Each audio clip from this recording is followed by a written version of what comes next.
지금 현 정권에 대한 이야기를 안 할 수가 없습니다. 사실 오늘 이 뉴스가 가장 뜨거운 뉴스 중에 하나인데 강선우 의원이 여성가족부 장관 후보자 자리에서 결국 자진 사퇴를 했습니다.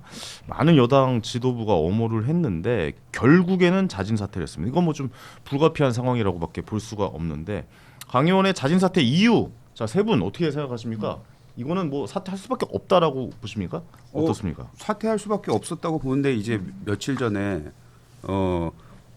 강행한다는 기류가 있었기 때문에 이걸 강행한다고? 라는 생각하면서 내심 솔직히 말해서 국민의힘에서는 강행해 줬으면 좋겠다. 그럼요. 왜냐하면 여론이 안 좋아질 테니까. 여론이 안 좋아질 테고 또 이 지금 우리 특검 얘기했잖아요. 네네. 근데 사실 강선우 때문에 특검이 손해 본 게 많습니다.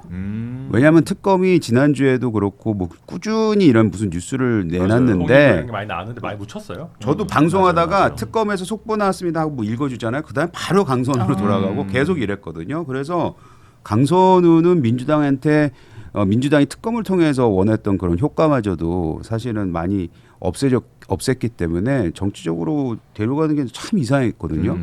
근데 뭐 아까도 말씀드린 내심 했으면 좋았겠다라는 생각은 했으나 뭐 결국에 결국엔 이렇게 되네요. 근데 어제 그거 보면서 재밌었던 거는 야 박찬대 대표 후보 있잖아요. 짜친다 이런 생각은 좀 들었어요. 왜요? 아니 그거 SNS에 글을 SNS 네. 페이북에 자기가 강선우 후보 뭐 결정해 주십시오 사퇴해 주십시오 이렇게 얘기하고 네. 강선우 후보가 15분인가요? 20분에 거의 간격이 바로 짧았어요. 거의 바로 이미 알고 있는데 한 거죠. 당연하죠. 그래요? 당연히 알고 그쵸. 있었죠. 제가 정치 공학적인 건 잘 몰라가지고. 저도 몰랐어요. 그냥 대통령실에서 알려준 것이고 알려준 거. 그걸 박찬대 후보가 이제 정치적으로 활용을 한 거죠. 그래서 강선우 후보는 사실 2번 죽은 거죠 어제. 본인이 사퇴를 해야 되는데 먼저 했어야 되는데 박찬대가 마치 건의를 하고 좀 급해서 그러신 거 아니에요? 당 대표 선거. 그러니까 그거는 그래 보이더라고요. 지지율 차이가 좀 많이. 사실 있어서. 그것 때문에 어제 이렇게 여론들 그러니까 뭐 패널들 얘기 듣고 보면은 뭐 전당대회가 재밌어질 수도 있겠다 민주당에. 왜냐하면 격차가 좀 줄어들 수도 있겠다고 생각해요. 격차가 줄어들 수도 있고 지금 남은 게 지금 수도권하고 네. 호남이 뭐 그 투표의 한 70%라고 맞아요. 하더라고요. 그래서 거기에 소위 말하는 명심이 이제 박찬대다라고 하면 영향을 미칠 수 있지 않겠냐 이런 얘기를 많이 하시긴 하더라고요. 재밌겠네요. 재밌어졌어요. 예. 재밌어졌어요. 국힘 입장에서는 이렇게 흥행하면 별로 안 좋은 거 아니에요? 그러니까 전 당대표도 사실은 정청래가 되면 좋은데. 그러면 또 국힘이 굉장히 좀 좋아할 분위기죠. 그럼요. 압도적으로 만약 정청래 의원이 재미없게 끝났다. 네. 국힘에서 환호하겠네요. 그렇죠. 예. 잘 됐다. 잘 됐다. 오히려 이렇게 센 사람이 나와야 우리가 또 건져낼 게 많다 이렇게 생각하시겠네요. 센 사람이라기보단 사고 칠 이유가 많아질 것 같아서. 그리고 누가 봐도 지금 정청래 의원하고 박찬대 의원은 뭐 명심이 어딨냐 했는데 박찬대 가 있다고 사람들 다 생각하고 있고 정청래하고 박찬대하고 이렇게 부딪혀서 정청래가 되면 결국에 민주당은 내부적으로 굉장히 큰 이제 내용에 쌓이지 않겠냐 뭐 이렇게 전망하시는 분들도 많더라고요. 그런 의미에서는 저 입장에서야 뭐 나쁘지 않겠죠. 그래서 뭐 그런데 글쎄 어제 불어서 이게 어떻게 될지 모르겠네요. 네, 어쨌든 박찬대 후보가 급했다. 매우 급했다. 급했고 이런 걸 잘 이용했다. 이렇게 좀 정리할 수 있겠습니다. 아니 현역 의원이 또 우리 또 천하람 의원 한 분 계시니까 이게 사실 잘 들여다 보면은 그냥 뭐 인사청문회에서 낙마했다 뭐 이 정도로 생각할 수 있지만 가장 중요한 거는 현역 의원이잖아요. 그러니까 현역 의원이 낙마한 거 최초의 사례인데 최초 현역 불패를 깬 사례인데 의원으로서 약간 좀 어떻게 느끼시는지도 궁금해요. 저는 뭐 빠른 시일 내에 장관이 될 가능성이 없기 때문에 그리고 뭐 아직까지 그런 고민은 당분간 안 하셔도 될 것 같고요. 그리고 저도 뭐 파보면 뭐 저도 문제가 있을 수 있겠지만 글쎄요 아직 제가 살아온 날이 그렇게 길지 않아서 제가 사고를 그렇게 많이 쳤을까 파면 나옵니다. 그럼 이재명 대통령 같은 얘기를 하시네요. 그때 김용태 위원장한테 파면 다 나와. 그렇죠. 조사하면 다 나와. 옛날 제 유행어였잖아요, 여러분들. 기억나시죠? 그러니까 이제 아무튼 뭐 강선우 후보자 입장에서는 끝까지 이제 좀 미뤘던 게 그거 지금 말씀하신 부분이었던 것 같아요. 그러니까 이제 단순히 현재의 어떤 그런 뭐 창피함, 뭐 전국민적인 어떤 뭐 지탄을 받고 이런 것도 있지만 앞으로 인사청문회가 될 때마다 계속 이 얘기가 나올 거예요. 현역 의원은 강선우 의원을 빼고는 지금까지 불패였다라는 얘기가 계속 나올 거다라는 게 강선우 후보자한테는 걸리죠. 되게 큰 부담이었다. 뭐 이런 얘기들을 하더라고요. 좀 약간 그 말은 좀 치욕적이다라고 그렇죠. 좀 받아들여야겠죠. 네, 그렇죠. 예, 예. 지금까지 강선우 빼고는 탈락자가 없었다. 이거는 그렇죠. 조금 빡센 얘기이기 때문에 기분상하죠. 이건. 그래서 네. 끝까지 열심히 구명 활동을 했다. 뭐 그런 얘기들을 많이 합니다. 알겠습니다. 민주당 입장을 안 들어볼 수가 없는데 어떻게 보면은 지금 굉장히 좀 좋은 시기고 대통령 지지율도 굉장히 높은 상황에서 이 문제가 굉장히 좀 부담이 될 수 부담이 되는 거죠. 밖에 없는 예. 상황이었잖아요. 근데 결국에 이렇게 낙마를 했습니다. 예. 어떻게 보세요? 이건 좀 낙마한 게 맞다라고 생각하십니까? 아니면 에이 이거 좀 정청래 의원처럼 에이, 끝까지 가져갔었어야지라는 생각을 하십니까? 저는 그냥 순리대로 잘 그냥 귀결이 된 것 같고요. 이를테면 제가 저번 주에도 이재용 의원님 방송에서 주시는 말씀을 듣고 이게 좀 아프다는 느낌을 받는 거예요. 그러니까 반박이 어렵고 맞는 말씀이시고 민주당이 당신들이 추구했던 가치와 지향에 과연 맞느냐 이 엄호가라고 했을 때 그렇게 보실 수 있겠다는 생각이 강하게 들고 더 아픈 건 여권 내에서의 또 문제 제기가 있었다는 거예요. 민주당 보좌진들입니다. 오히려 동지라서 갑을 관계가 아니다라는 건 그거는 정말 시대를 많이 이제 좀 뒤처진 말씀이라고 저도 생각이 들어요. 사실 좋지 않은 말이긴 했어요. 예, 그렇죠. 예. 그게 또 더 이제 좀 도화선이 된 것 같기도 하고 또 문재인 정부의 여성가족부 장관이 오히려 그게 나도 컸죠. 예산에 네. 갑질 피해자 저는 그 기사 처음 봤습니다. 장관에게 갑질하는 거는 예산을 진짜. 지고 있어서 네. 쉽지 않거든요. 역사상 우리 처음 있는 일. 장관님들한테는 우리 얼마나 깍듯하게 하는데. 그러니까요. 예. 예. 깜짝 놀랐어요. 그러니까 민주당 안에서도 의견은 좀 갈렸던 것 같아요. 이제 말씀 주셨지만 현역 의원이 인사청문회에 허들을 못 넘은 전례가 없어요. 단순히 그뿐이 아니라 그러면 청년 정치인이잖아요. 강선우 의원도 재선이고 앞길이 어쨌든 이제 전망이 밝은 정치인인데 여기에서 꺾이면 이제 정치적 미래가 대단히 불투명해지는 건 이제 개인적인 그런 부분에 대한 안쓰러움 그렇죠. 이런 부분이 있고 그리고 이진숙 후보자 대비를 한다면 그러니까 직무 적합성만 놓고 봤을 때 이분이 미국에서 가족학으로 또 박사학위 따고 뭐 의정 활동도 여성 이슈로 많이 하고 아이를 또 발달 장애가 있는 아이를 이제 양육을 하다 보니까 거기에 되게 많은 관심을 또 보여면서 여성 가족의 이슈에 대해서는 그래도 적임자다. 그러니까 한번 형량을 해보자라는 부분이 있었는데 결과적으로는 어떤 분이 말씀 주시는데 이재명 대통령이 현금을 되게 많이 갖고 있는 거예요. 지지율이 잘 나오니까. 근데 그 현금을 지금 이 강선우 후보자의 이슈로 까먹는 것이 과연 그게 좋을 것이냐. 그리고 천하람 의원님 짚어주신 대로 만약에 강행을 했어요. 임명을 했는데 그러면 국민의힘에서는 장관으로 우리는 인정조차 하지 않겠다고 했을 때 여성가족에 대단히 중요한 많은 이슈들이 있습니다. 뭐 잼버리 사태에서도 보겠지만 그런 행사를 할 수도 있고 뭐 한가족 지원이 거의 많은 부분을 또 차지한다고 하더라고요. 근데 그게 다 함몰될 거예요. 이 여성가족부가 정책적으로 밀고 나가는데 제동에 걸릴 수밖에 없는 부분. 더 확장시키면 이재명 정부에 대한 부담인 측면이 없다고 할 수는 없고. 그래서 본인의 결단과 또 대통령실의 의중이 이렇게 결과적으로는 이렇게 되지 않아요. 네. 아니 근데 저는 그 전체적인 그 사과문도 다 읽어봤는데 예. 그 사과문 내용에서 뭐 대통령에게 예, 사과를 아까 예. 뭐 현금을 뭐 예. 대통령이 가지고 있는 현금을 많이 쓰셨다고 했는데 많이 썼죠. 예, 좀 현금을 많이 좀 날리셨는데 아니 대통령에 대한 사고 뭐 당에 대한 뭐 당원 여러분들과 뭐 의원님들 사과를 했는데 정작 그 보좌진에 대한 사과는 없었는데 저는 이거는 좀 문제가 있지 않나라는 생각이 이렇게 되면은 저는 어떤 생각을 했냐면 보좌진 그러니까 이런 의혹을 제기했고 많은 분들에게 이 내용을 알렸던 보좌진들에게 불이익이 돌아가진 않을까? 뭐 그런 생각도 좀 들기도 해요. 그래서 그렇게 하면 안 되잖아요. 민주당에서는 이제 원내 지도부랑 보좌진 협의회가 같이 이 국면에서 만나서 이제 처우와 관련된 이야기가 있었고, 네. 그래서 별도로 민주당 지도부에서는 처우 개선은 이 건과 무관하게 우리는 진행한다라고 이야기를 한 부분이 있어서 저도 말씀 주신 부분까지는 좀 제가 헤아리지 못했구나. 보좌진들에 대한 사과가 없었나? 이 생각이 또 말씀 진짜 주시니까 없었어요. 들었던 없었어요. 거예요. 네. 그런데 아마 이제 통칭으로 이제 국민 여러분께 사과에 본인은 이제 포함됐다고 생각하지 않을까라는 생각이 이제 그건 말이 안 한편 되죠, 오케이. 그거는. 그러면 어쨌든 보좌진 처우 이런 부분으로 그러니까 보이는 어떤 결과물로 이제 민주당이 답변할 차례가 아닌가 생각됩니다. 이거는 본인이 해야 될 거예요. 그렇죠. 직접적인 본인은 사과가 해야 있어야 되죠. 되죠. 직접적인 예. 사과를 해야 될 거고요. 네.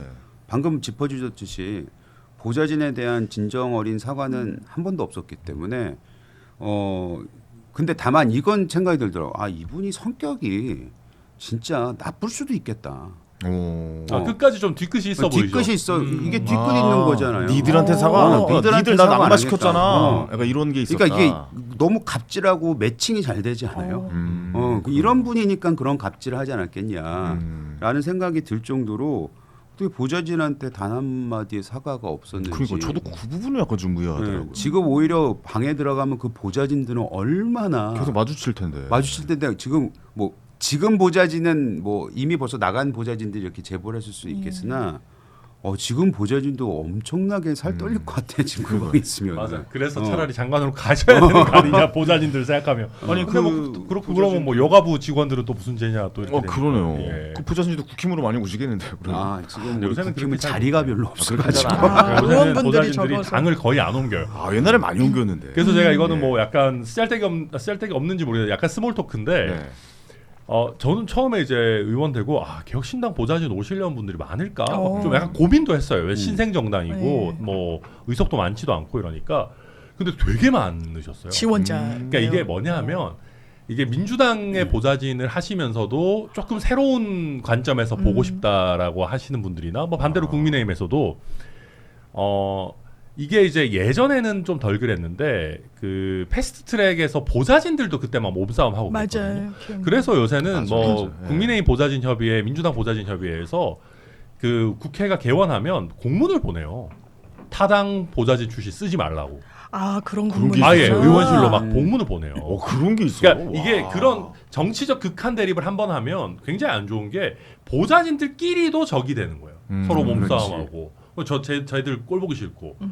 근데 그러다 보니까 이게 예전에는 그게 흔했다고 하는데 당을 바꿔서 보좌진 생활을 이어가는 경우가 잘 없어진 거예요, 이제. 근데 어쨌든 약간 좀 다른 경험 해보고 싶을 수 있잖아요. 그렇죠. 그러니까 약간 만만한 게 개혁신당인 거예요.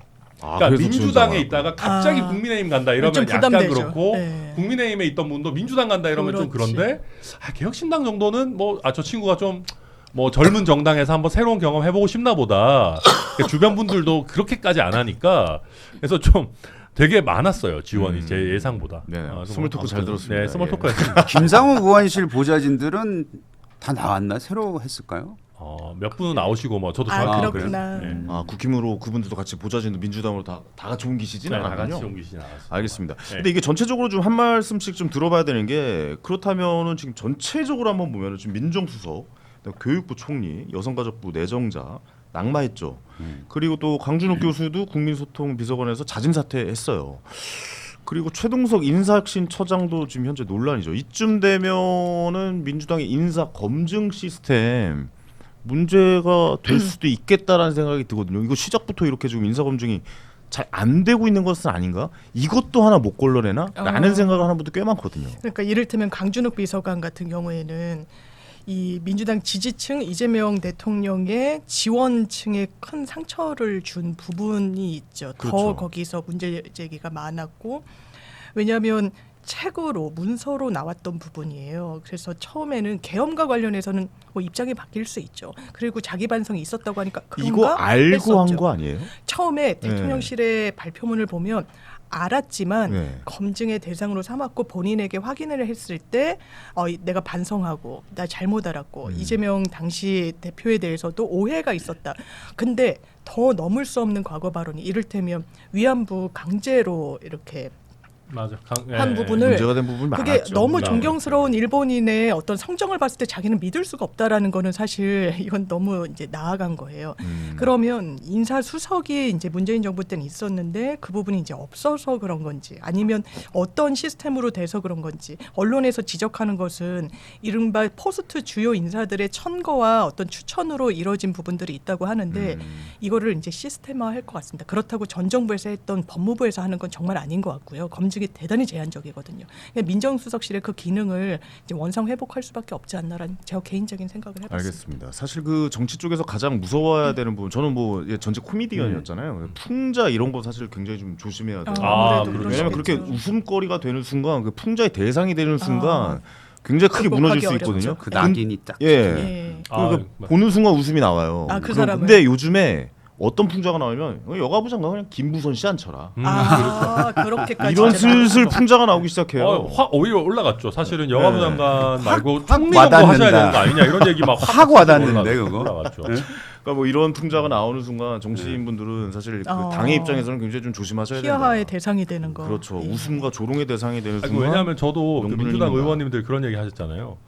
뭐 식구고 뭐 동지니까 뭐 보좌진은 일반 뭐 직원들하고 다르다. 뭐 약간 뭐 공적인 영역과 섞여 있다. 막 그런 얘기 하시. 그거 말실수한 것 같아요. 그런 거 내가 봤을 하면서 때. 저는 진짜 제가 만약에 민주당 보좌진이었으면 못했겠죠. 물론 보좌진은 못했겠지만 네.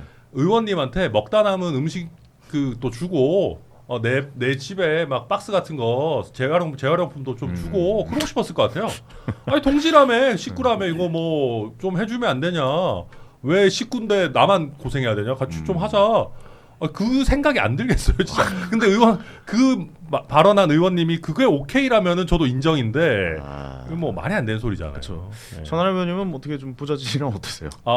그건 또 보좌진들 입장 들어봐야 되니까. 본인 입장에 다를 이거 수 뭐 있으니까. 제 입으로 얘기하기보다는 혹시 뭐 방송을 보고 계신 보좌진이시고 제보부터. 뭐 제보죠. 여기 아니, 그 이메일로. 네, 알겠습니다. 예. 근데 그 인사 이제 검증 시스템에 대해서 말씀을 하셨는데 지금 뭐 민주당이라든지 뭐 저 대통령실에서 나오는 변명은 변명 같지도 않은 변명이에요, 사실. 왜냐하면 방금 말씀하셨듯이 책 한 권 읽으면 되는 얘기였어요. 맞아요. 예. 책만 읽어도 이건 문제네. 그 책 몇 줄 안 읽은 거예요. 그러니까 일을 안 한 거죠. 그래놓고 무슨 자기네가 인수위가 없어서 이렇게 됐다 얘기를 합니까? 그거는 말도 안 되는 변명이라고 생각을 하는데 그러니까 검증이 안 된 거라고 생각을 해요. 검증 안 한 거고요. 이게 전 두 가지 측면에서 굉장히 이제 그 대통령이 이 민주당 이제 이 정부가 어떻게 나아갈지에 대한 이제 관전 포인트라고 보는데 첫째 검증 시스템이 아예 무너져 있고 아예 있지도 않다. 이것이 이제 확증됐기 때문에 이제 앞으로 모든 인사에 대해서 송곳 검증이 들어갈 겁니다. 뭐 국민의힘도 뭐 노력하겠지만 언론이 계속해서 할 겁니다. 왜냐하면은 이거 봐라 인사 시스템이 없네, 검증이 안 되네, 이 사람도 파보면 뭐가 나오겠는데. 많이 나오겠는데. 이거. 그런 거의 이제 뭐. 소위 말하는 이제 학습 효과가 생긴 거라서 앞으로 더더욱 힘든 그런 저 인사들이 계속되지 않을까. 아직까지도 장관 뭐 몇 명 남아 있고 뭐 차관급 뭐 이런 굉장히 많이 남아 있거든요. 그래서 그 고생을 할 테고 또 하나는 이재명 대통령의 인사 그 방향이 좀 바뀔 수도 있지 않을까라는 생각이 들어요. 인사의 뭐냐면 방향이 그러니까 바뀌고. 인사를 지금은 처음에 나는 폭넓게 뭐 여야 가리지 않고 뭐 저 민관 다 품겠다 뭐 이런 식으로 그렇죠. 갔는데 이번에도 사실 그래서 나온 문제. 그렇죠. 그러다 보니까 이거 잠깐만 이거 내가 취지는 좋았는데 해보니까 안 되겠다라고 해서 그럼 좌클릭으로 바로 그냥 계속. 저는 합니까? 좌클릭으로 갈 가능성이 오. 매우 높다. 그리고 민주당 내에서도 아마 그럴 겁니다. 네네. 보좌진한테 딴 당 보좌진 받지 마세요라고 말했던 그 부분이 살아날 거예요. 야 제발 이제 보수 측에서 뭐 추천이고 뭐고 그냥 받지 말자. 우리가 아는 사람 우리 쪽에서 시키는 게 제일 마음 편하겠다라고 갈 가능성이 매우 높습니다. 그렇군요. 네. 오늘 말씀하실 때 가장 밝은 모습으로 얘기를.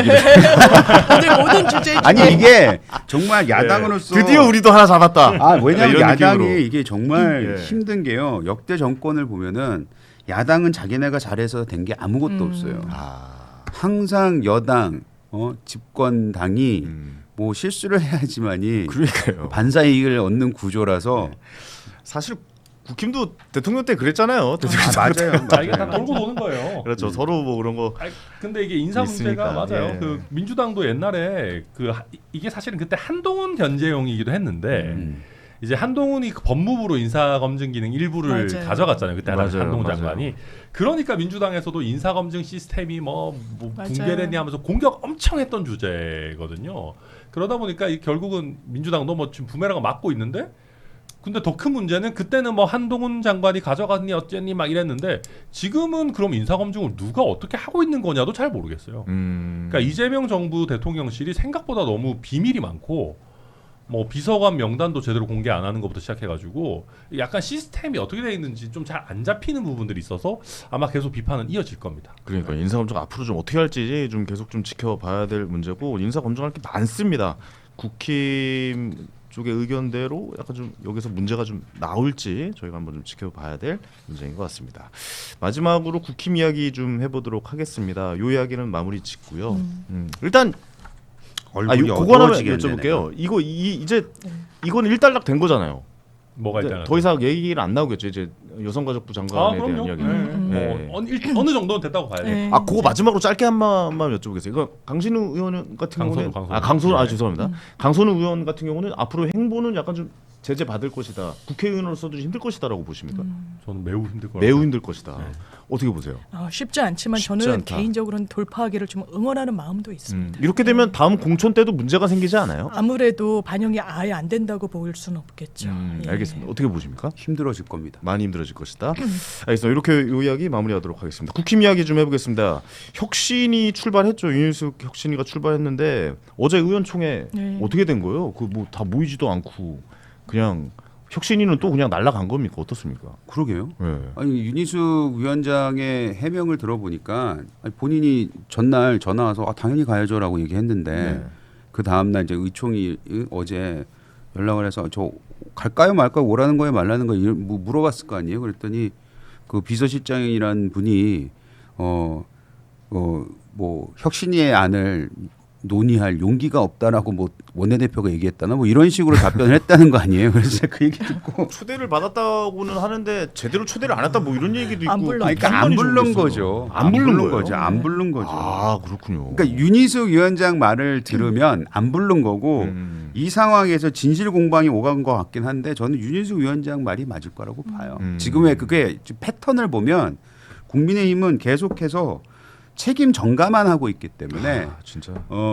지금 지도부나 예전 지도부나 뭐 모든 걸 봐서 혁신안만 나오면은 나 안 할래. 다음 사람이 해. 뭐 이런 식의 태도를 가지고 있기 때문에 네네. 분명히 안 불렀을 가능성이 높다. 저는 그런 생각이 듭니다. 근데 이런 그림으로 가다가 이제 전당대회 당대표 선거로 훅 넘어갈 거잖아요. 그것도 약간 좀 뜨겁긴 하잖아요. 또 후보들이. 이미 넘어갔어요? 예, 많이 넘어갔고 이런데 혁신이가 작동을 안 할 거라고 보세요? 천하람 의원님 어떻게 보세요? 안 하죠. 안 한다고 예, 봅니다. 그러니까 그 혁신이라는 거는 보통 대부분의 경우에는 혁신 안 하려고 만드는 거예요. 무슨 말이에요? 그러니까 실제로 혁신을 정말 할 생각이 있으면 당 대표가 쥐고 해도 돼요.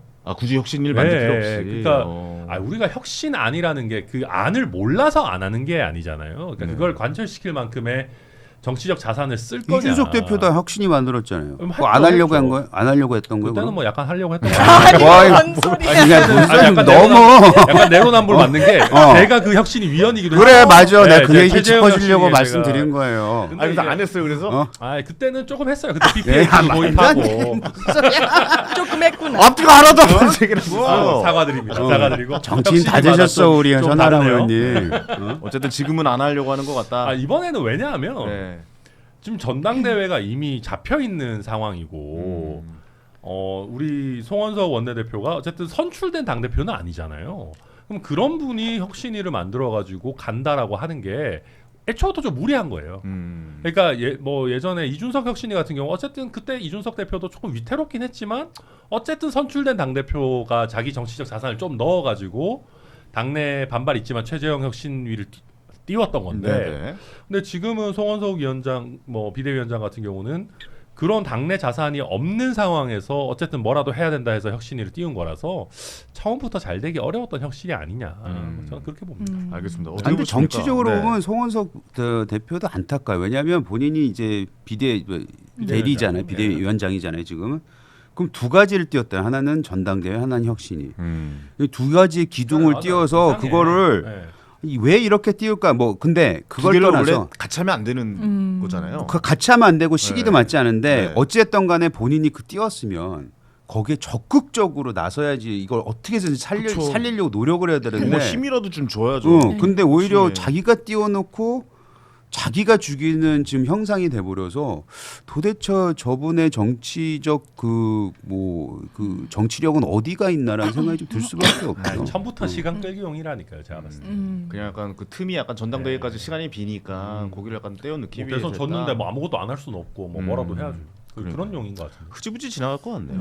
아무래도. 장윤 변호사님 어떻게 네. 보고 계십니까? 그러니까 보수 정당에서 혁신위가 성공했던 사례로 거명이 되는 게 홍준표 혁신이 그 당시에 박근혜 당대표한테 직격하고 쓴소리도 하고 그러니까 그렇죠. 정말 건강한 긴장 관계가 있었고 받으면 안 된다라는 의견이 있었지만 전적으로 수용을 했고 이런 부분과 관련해서 긍정적인 효과를 냈고 내리 전국 단위 선거를 3번인가 이겼다고 하더라고요. 그 혁신위의 결과물로. 맞아요. 네, 예, 그렇기 예. 때문에 그런데 지금 국민의힘이 그럴 의지가 있나? 넘어서 그럴 수 있는 능력은 되나? 왜냐하면 송원석 비대위원장은 그냥 눈치 보는 거예요. 언론에서 거명한 찐윤, 언더 찐윤들. 지금 수면 아래 숨으면서 본인의 기득권을 좀 연장해 가고자 하는 그런 세력들 40% 넘는 지지를 확인했죠. 대선에서 적은 수치 아닙니다. 그런데 특정 지역에 굉장히 집중돼 있어요. 확장성에는 갇혀 있단 말이에요. 그런데 의원 개개인별로 좁혀서 들여보면 내 지역구에선 이겼네. 지방선거도 괜찮겠는데 TK, PK 국민의힘 깃발만 꽂으면 이기는 지역에서 정치하고 있기 때문에 그렇습니다. 확장성을 갖는 게 대선도 정권도 가져오고 이래야 되는 거잖아요. 그런데 내 이익만 생각하면 눈앞에 이익에만 골몰하면 그 선택 굳이 어려운 길을 안 가도 되거든요. 어려운 길을 가지 않아서 지금 국민의힘이 어려운 겁니다. 네, 요즘 많은 분들이 저 이야기 네. 해주시는 것 같아요. 너무 국힘의 그 의원직 자리에만 좀 연연하는 것이 아니냐, 나에게만 연연하는 것이 아니냐, 뭐 버리는 게 없지 않느냐. 당신들이 얻어갈 것은 과연 무엇이냐, 뭐 이런 이야기를 많이 나누는 것 같은데 이 지점들 한번 혁신이 될지 지켜봐야 될 것 같고 마지막으로 전당대회 이야기 조금 더 하면서 시간이 벌써 이렇게 되네요. 너무 많이 됐네요. 1시간이 넘었네요.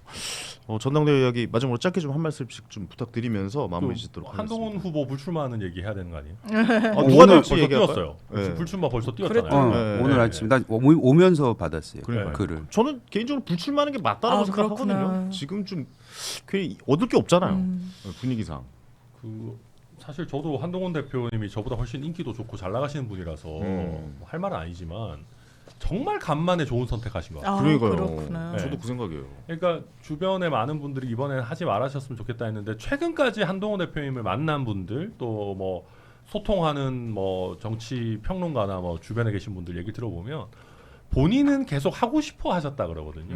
그러니까 당 대표를 좀 하고 싶어. 그러니까 뭐 나오고 거기에 싶어 소명 의식도 하셨구나. 있겠죠. 국민의힘 이대로 가면 안 된다. 소명 의식도 있을 거고. 좀 빠져 있을 때도 있어야지. 그렇죠. 너무 계속 나와 있었어요. 근데 지금까지. 아무튼 그 만난 분들 얘기는 주변에서 다 하지 말라 그러는데 본인은 하고 싶어서 약간 막 들썩들썩 하시는 거 아니냐 하고 또 최근에 뭐 안철수 의원님, 뭐 유승민 의원님 뭐 이런 분들 만나고 하면서 네. 결국 나오는 거 아니냐 그런 관측들이 많았는데 이번에는 약간 한 발 물러서서 다른 분들한테 또 힘을 보태고 하겠다 이렇게 하시는 거 보니까 네. 저는 이번에는 좀 정치적 감각을 잘 발휘하신 거 아닌가. 네네. 네, 칭찬합니다. 마지막으로 한 가지만 여쭤볼게요. 국민의힘 당 대표 누가 될 것으로 보고 계십니까? 지금 상황이면 아마 분위기는. 김문수 후보님 김문수 후보가 될 것 되지 같습니다. 않겠습니까? 결선까지 가면은 또 달라지지 않을까요? 한동훈 후보가 안 나오. 그러니까 지금 보니까 한동훈 후보가 안 나오시면 네. 조경태 의원이 꽤 잘 될 그렇겠네요. 겁니다. 꽤 이제 약간 친한계의 내지는 지지층도 상당히 그쪽으로 결집이 될 것 같아서 거기서 만약에 안철수 후보와 일정 부분 좀 단일화를 해서 약간 시너지를 낸다 그러면 그렇게 해야 돼요. 왜냐하면 결선까지 보고 있다가 자칫 결선에서 그냥 김문수 후보가 51% 받고 결선 없이 끝나버릴 수도 있거든요. 그러네요. 그러니까 조경태, 안철수 두 분 입장에서는 그 전에 뭔가 좀 컨벤션을 약간 일으켜야 김문수 후보의 과반 득표를 저지할 수 있지 않을까. 그렇게 한다면은 결선 가면 조경태 후보든 안철수 후보든 뭐 나름 또 성과가 있을 수도 있지 않나. 네, 알겠습니다. 그래도 김문수 후보 될 것 같아요. 한동훈 전 당대표의 불출마로 거의 뭐 좀 기울어진 것 같다라는 생각도 들기도 합니다. 김문수 전 후보 쪽으로 좀 기울어졌다는 생각 들고 민주당 전당대회 마지막으로 당 대표. 그리고 저한테만 자꾸 물어보는 거예요. 마지막으로 제가 뭐 하나씩 다 물어보고. 소속이 아니니까. 그러니까 더 자세하게 이야기해 줄 수 있을 것 같아요. 이거는 저는 이재명 대통령이 박찬대 후보를 도와주고 싶으면 시원하게 도와줘야 됩니다. 지금. 그게 아니면 정청래 후보가 거의 원사이드하게 이길 겁니다. 왜냐하면 지금 박찬대 후보도 대통령실에서 강선우는 안 된다라는 시그널을 받고 했을 거예요. 제 느낌에는. 네네네. 그러니까 그게 뭐 어떤 형태로든. 근데 그게 우리 같은 정치 고관여층들은 알 수 있지만 굉장히 많은 일반 민주당 지지자들은 박찬대 후보가 왜 앞장서서 민주당 의원인 이재명 정부의 후보자를 끌어내리려고 하냐. 오히려 욕 많이 먹고 있습니다 요새.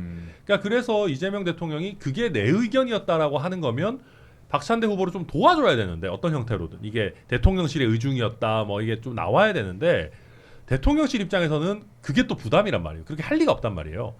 그래서 종합해 보면 박찬대 후보는 좀 미안한 말이지만 아까 이재용 의원님은 조금 다르게 보셨지만 저는 이번 일로 오히려 마이너스일 거다. 아 그래요. 민주당 지지층에서는 인기가 더 빠질 수도 있다. 그러면 뭐 정청래 후보가 좀 쉽게 이기지 않겠나 그렇게 봅니다. 알겠습니다. 자 어떻게 보십니까? 뭐 국힘부터 한번 좀 짚어주시죠. 전당대회 어떻게 갈까요? 일단 뭐 한동훈 대표가 나왔다라면은 흥행을 했을 텐데 그렇죠. 안 나오니까 흥행은 이제 안 될 것 같고요. 흐지부지 갈 것 같아요. 흐지부지 갈 것 같아요. 네. 흐지부지 갈 것 같고 네.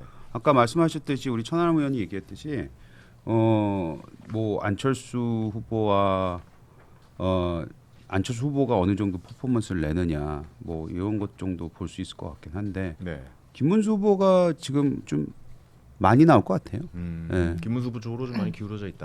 예. 그럴 것 같은데 네. 사실 이게 당내 그걸 보면은 다이내믹을 보면은 사실 김문수 후보가 친윤들 안 좋아할 거 아니에요.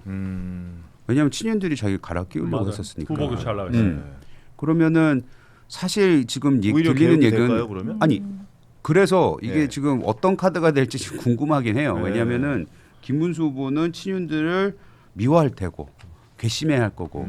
그러니까 지금 장동혁이 뜨는 이유 중에 하나가 친윤들이 그쪽으로 그쪽으로 다 몰려간다. 몰렸죠. 뭐 이런 생각이 있잖아요. 뭐 전한길 씨부터 해가지고 다 그쪽으로. 그러니까 예. 그래서 이거 봐라 이거 오히려 김문수가 윤석열 대통령이 대척점이 될 수도 있나라는 생각을 하신 분들도 한두 명씩 생기는 것 같아요. 네. 그래서 조금 더 지켜봐야 될 것 같은데 일단 한동훈 전 대표가 안 나오는 거는 흥행에는 지금 당장 뭐 별로 도움이 될 것 같지는 않고요. 네. 알겠습니다.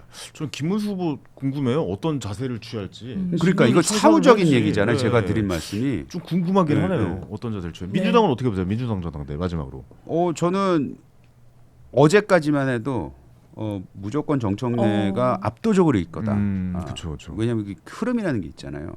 근데 어제부로 뭐 우리 천하면은 다르게 말씀하셨지만 저는 어느 정도 영향이 갈 것 같다. 박찬대 의원이 왜냐하면은 어려울 것 이게 뭐냐면 민주당 같은 경우에는 민주당 당원들이 굉장히 다 고관여층이에요. 이분들 당에 대한 뉴스나 이런 걸 굉장히 잘 챙겨 보시더라고요. 그래서 저는 어제 일어났던 강선우 후보 사태 관련된 박찬대 후보의 그런 메시지들이 그 의도가 네. 잘 전달이 됐을 거라고 봐요. 지금 박찬대 의원한테 욕하는 사람들은 이미 벌써 정청래를 지지하던 사람들이 와서 욕을 하고 있을 테고 수많은 이제 갈림길에 있던 사람들은 이재명 대통령이 박찬대를 원하네라는 거를 아마 습득이 됐을 거라고 어제 레지스트레이션이 됐다고 저는 생각해서 아마 박빙이 될 것이다. 박빙이 될 거라고 생각해요. 알겠습니다. 한번 지켜보도록 하겠습니다.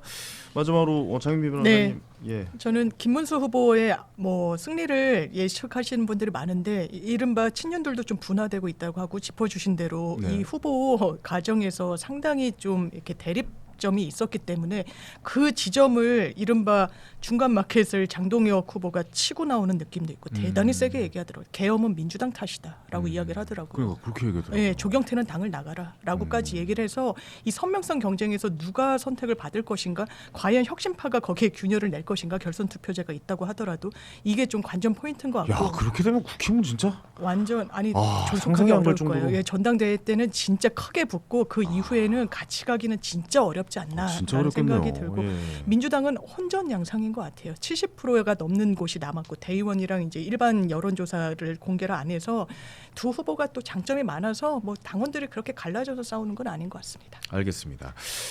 자 오늘 전해드린 이야기는 여기까지입니다.